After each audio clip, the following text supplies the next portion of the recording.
Efforts to bring Broughton Street back to life are working, but it's also bringing to life another problem, crime. As Julie Iriondo reports, merchants are asking the city for some help. Business has never been better for Noreen Parker, who's owned a Broughton Street antique store for 15 years. But the problems have never been worse. Since this summer, she's had her front door kicked in, someone carved their initials in her front window, break in her skylight and paint graffiti and cut swastikas into her roof. She's also had to kick out drunken customers and clean up beer bottles thrown at her store. I don't own a bar. I don't want liquor bottles. I don't want people vandalizing and urinating in front of my building. And I shouldn't have to put up with that. A number of other merchants are tired of putting up with it as well, having been the victims of vandals as well as more serious crimes, at least 3 muggings. There's also a safety issue of blocked fire hydrants and lanes, and the annoyance of loud music late into the night.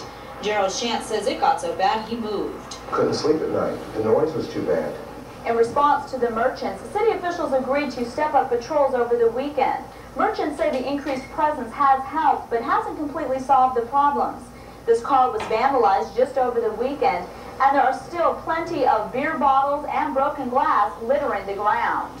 We'll first try to do some better enforcement, and if that's not sufficient, we will look at seeing whether we need to change any of our ordinances. Merchants say that's a good idea not only for Broughton Street, but for the entire community. They say they've worked hard to make Broughton Street a place where people want to come and don't want to see it backslide. Julie Iriondo, WTOC News. Merchants say the city needs to look at the way it issues alcohol licenses, since many of the problems are alcohol related.